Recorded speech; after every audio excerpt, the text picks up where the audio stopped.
welcome back for the third segment of Chatting with the Chamber. We are joined this time by two people from the Verona Area Performing Arts Series, Pat Wherley and Carolyn White. Thank you both for being here with us. Thank you for having us here. And why don't we start with a really basic question, and that is, tell us a little bit about how Verona Area Performing Arts Series, or VAPAS as it's sometimes called, was formed and what brought it to Verona.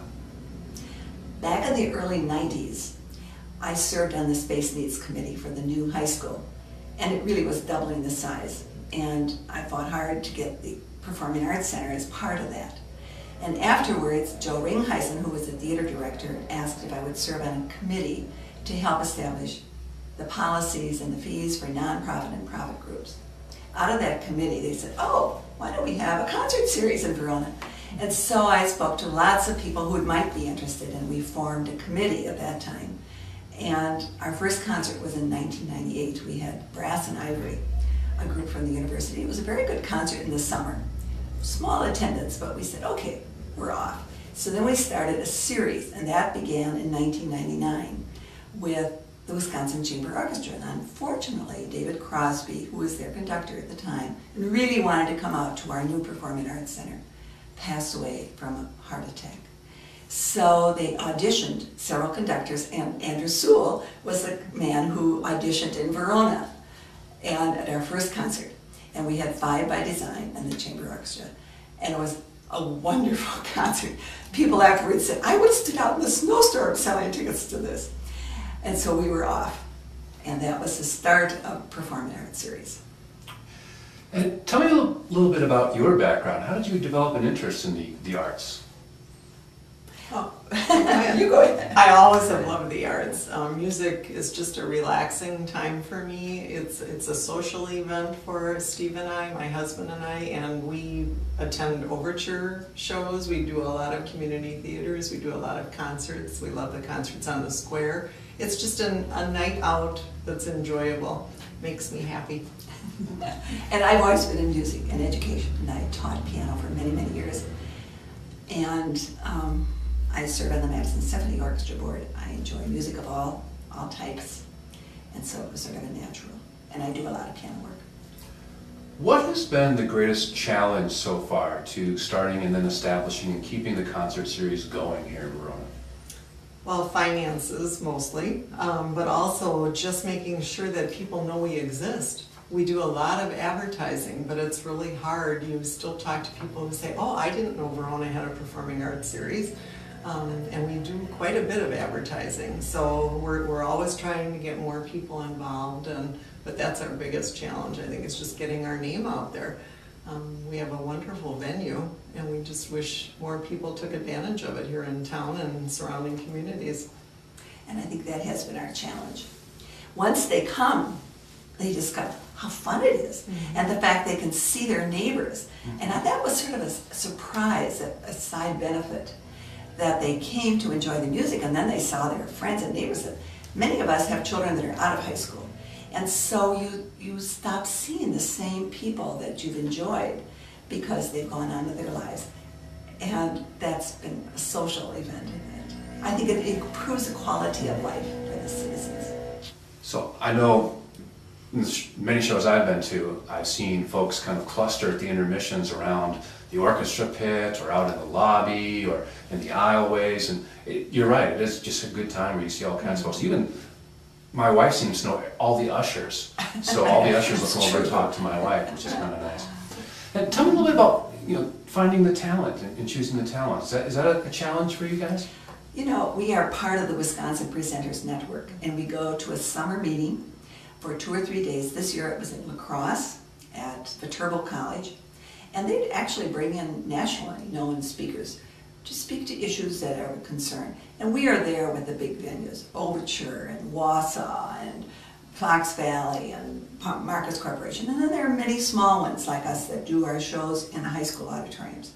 But we develop a network where we can pick up the phone and call them and say, now we're considering having this group. Have you had them, and what was your experience? And that really is a huge benefit to us. We also are considering going to Arts Midwest, which is in Minneapolis this year. Sometimes it's in Dallas or Arkansas, or places that we don't venture to. But a couple of years ago, I went to Indianapolis, and that's where we discovered the All-American Boys Choir from Orange County, California. And they were wonderful. They came and sent music to our middle school choir, who sang with them, and then they stayed in homes of the middle school choir members. We did that with Dallas Brass, who at the time, Mr. Otterson was the director of the middle school, and they sent the music for the middle school, designed for middle school students, and they sent back a recording and said, wow, you guys are good. How about doing the high school music? And they sent back the recording, and they said, yes, that's the music you need to do. But they were on stage with them, and it was a wonderful opportunity for these young people to play with professional people who only do shows around the nation.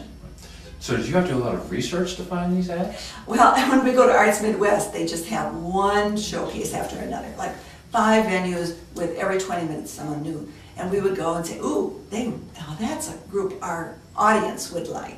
Because you also have to be considerate of who's going to be there to listen. We don't do hard rock. And we try, because actually our audience often is empty nesters. Although we do at times, when we had Gaelic Storm, we had a lot of young people. That's the band that was on Titanic in the movie. And so that appealed. Lots of people said, you're having Gaelic Storm. And so we've tried to vary it, but we realize who our usual audience is. And then also Wisconsin presenters. And that's where we heard the Isthmus Brass and said, they're really good, so we're having them. If there was one thing about the Performing Arts Series that maybe people in Verona don't know, that you would want to share with them, what would that be? That we bring in talent from all over the country and sometimes outside of the country, that our venue is so convenient, our parking is wonderful, our prices are moderate compared to a lot of venues, and we're a popular place here in Verona for seeing shows, and I think our community theater is also there, so people are aware that we do a lot of arts in Verona. But I think the convenience of our location and our parking and everything, a lot of people don't go downtown just because it's so hard to park, and they're home in 5 minutes when they come here. So that's one of our perks, we think. I was going to say, before you tell me about the upcoming season, why don't you tell me a little bit about the acts you've had in the past, to give people a flavor of the kind of you had. And do you have any really kind of good stories from the acts that you've had? You've got some big names in there. We have had, like we had the 4 freshmen a couple of years ago, and I loved the 4 freshmen. And so I just kept pushing, we had to have them. Well, they have the biggest fan group in the US. They have 3,000 members. They check their website all the time to see where they're going to be. We had people from Galena, Illinois, we had people from Western Iowa, Milwaukee, all over come to hear them because they were in Wisconsin. They were out of California. So they don't come to this area of the nation very often. And so that was very good. We had Linda Lavin, who was Alice on Mel's Diner. She was on Broadway at the time, but she took a night off to come out and do our show in Verona. And that was interesting. David Osborne was one of your favorites. My favorites, a pianist from the Bellagio in Las Vegas. He was fabulous. And his drummer was actually a cousin to Clyde Stubblefield from Madison. So they were glad to be here to see him. I think my all-time favorite was the Jason Petty tribute to Hank Williams. Oh, I know. People loved him. He was just outstanding. He was. And also Randy Sabine, the jazz jazz violinist. He's fabulous. He's often on what's the show on Saturday night? On public television? Well, yeah. I'm sorry, I'm having a senior moment. I can't think of his name. But he's on there often. Okay. And Robert Wells from Sweden. Oh, yes. He was The people loved him. Yeah. And then we've talked about a lot of more classical and older groups, but you've also had ABBA tributes and Beatles tributes and quite a few others as well. Yes. Right. We try to vary it so that we can reach more people, more age groups, but we do find that our clientele usually likes the older groups rather than the newer type of music.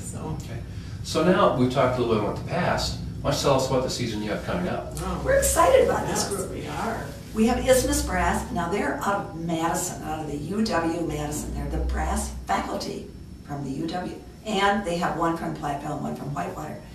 But we heard them. They can do classical, but they do jazz. They really shake it up. And they're good. So we think no matter what type of venue, genre we have, we want the best musicians. And then we have Sons of the Pioneers. That is a group that Roy Rogers began in 1934. Obviously not the same people, but they're so popular that every venue that presents them usually sells out because they just are cowboy music. They love it. And then the last group is an Irish group, and Irish music sells really well. This is Andy Cooney and his cabaret out of New York. He has sold out Carnegie Hall twice. So we think that this is going to be a really good show too. And they perform both in Ireland and in the US. Okay. And for people who want to check out one of your shows, what's the best way to find out about tickets and those kinds of information? Going to our website probably, which is vapas.org. We also have programs available at the library, the Verona Library, and at Miller's, on one of the shelves at Miller's. We also have them available at the State Bank of Cross Plains, so they can just pick up our program. We have a season discount. If you buy season tickets before September 1st, excuse me, you get a discount for the season. So we're encouraging people to do that. You know, the advantage is then you choose your seats. You have the best seats of the house, and they're seats for the season. Right. And if you can't come to one, give the tickets to your friends. They will appreciate it. Right. And you can't be specific, of course, because every show varies, but I know your ticket prices are really reasonable, especially when you compare it to going to Milwaukee or the Overture Center in town. What's the average ticket price for a show like this? Well, if you are under 65, it is $28. If you are over 65, it's $26. Right, and that's the average, so some shows will vary. Right, and then for students, it's $8 across the board. And then if we have the group perform with the Miller High School musical group, then those students sometimes don't even pay to come. Other times it's reduced to $5. Okay, so I'm going to ask you one more question before we wrap up here for the day. If there was one dream act that you could bring in to the Verona Area Performing Arts Series, what might you bring in? Or is there someone out there you've tried to get before who you just can never quite seem to connect with? Gosh. Well, Frank Sinatra tribute, Yes. I think, would be a real hit with our audience, and we've had a hard time finding someone that would fit the bill for that one. There's lots of people out there that do tributes to him, but we're looking for that perfect one. So we keep looking when we go to the art shows. And I think we'd like to have the chamber orchestra come back. It's very expensive because each of them are paid individually for their performance, but that's always been a great show. We tried for Gordon Lightfoot, but it was very expensive. Smothers Brothers, these are groups that are 40,000 and up. Right. And so people don't always understand the cost. it's very high. Our budget for performance fees is about $20,000. We have gone up to $25,000. We take a risk, but we have sponsors, and we really have to say thank you to the area businesses who have sponsored us, and to purchase ads in our season program, give donations, and to our individuals, because really they're very generous. They appreciate it, and they know that ticket revenue doesn't begin to cover the cost. Okay. Because we pay for the auditorium as well. Right. And we are separate from the school. We have a board of 12 people. We're all volunteers. So we do everything. And we have people like Becky Stillwell who does our tickets. That's a huge job. So one more time, the first show of the season is when? It is November 22nd. Right before Thanksgiving. Right. And it's the It Isthmus is Brass. the Isthmus Brass. All right, and tickets are on sale right now? Oh, yes. Yes. But All right. really, season tickets we're pushing, and single tickets can be purchased as well, but the discounts. All right, well, thank you for joining us. Well, thank you for having us. We appreciate it coming. Thank you. And that wraps up this segment of Chatting with the Chamber in this episode. We'll look forward to seeing you next month. We'll bring 3 new businesses to you, and we'll learn more about what's going on here in Verona. Thanks for joining us.